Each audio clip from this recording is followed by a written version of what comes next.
আসসালামু আলাইকুম রহমতুল্লাহ। সম্মানিত দিনী ভাই ও বোন, আজকের ভিডিওতে আমরা আলোচনা করব সূরা বাকারার শেষ 2 আয়াতের ফজিলত ও আমল। আপনারা কিভাবে আমল করবেন এবং এর ফজিলত কী আজকে আপনারা বিস্তারিত জানতে পারবেন। আপনাদের মধ্যে এমন অনেকেই আছে যারা এই আয়াতগুলি শুধু রিডিং পড়েছেন, কখনো এর বাংলা অর্থ বোঝার চেষ্টাও করেননি। আজকে আমরা আমল, ফজিলত ও তার বাংলা অনুবাদ শুদ্ধ আজকে এই ভিডিওতে আমরা জানব। তো চলুন শুরু করা যাক। হজরত আবু মাসুদ আনসারি রাদিয়াল্লাহু আনহু বর্ণনা করেছেন, রাসূলুল্লাহ সাল্লাল্লাহু আলাইহি ওয়াসাল্লাম বলেছেন, যে ব্যক্তি সূরা আল বাকারার শেষের 2টি আয়াত পড়বে তা ওই রাতে সেই ব্যক্তির জন্য যথেষ্ট হবে। অর্থাৎ আপনাকে ঘুমানোর আগে এই আয়াত 2টি পড়তে বলেছে। হজরত নুমান ইবনু বাসির রাদিয়াল্লাহু আনহু বর্ণনা করেছেন, নবীজি সাল্লাল্লাহু আলাইহি ওয়াসাল্লাম বলেছেন, আল্লাহ তাআলা আসমান জমিন সৃষ্টির 2000 বছর আগে একটি কিতাব লিখেছেন। সেই কিতাব থেকে তিনি 2টি আয়াত নাজিল করেছেন।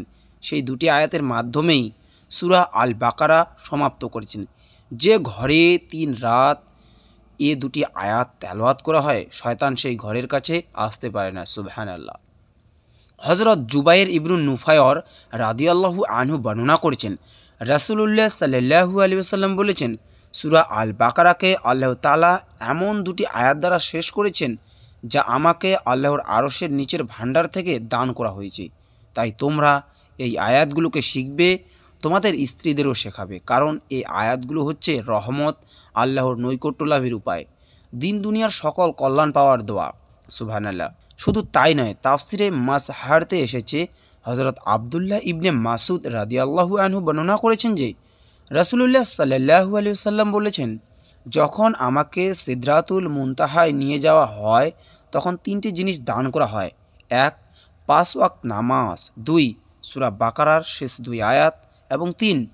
উম্মতের মধ্যে যারা শিরিক করে না তাদের কবিরা গুনাহ মাফ হওয়ার সুসংবাদ। আল্লাহ তাআলা মুসলিম উম্মাহকে সূরা বাকারার শেষ 2 আয়াতের আমল করার তৌফিক দান করুক। হাদিসে ঘোষিত ফজিলত ও মর্যাদা পাওয়ার তৌফিক দান করুক, আমিন।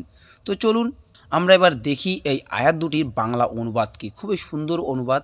রাসূল তার কাছে তার রবের পক্ষ থেকে নাজিলকৃত বিষয়ের প্রতি ঈমান এনেছে, আর মুমিনগণও প্রত্যেকে ঈমান এনেছে আল্লাহর উপর, তার ফেরেশতাকুল, কিতাবসমূহ ও তার রাসূলগণের উপর।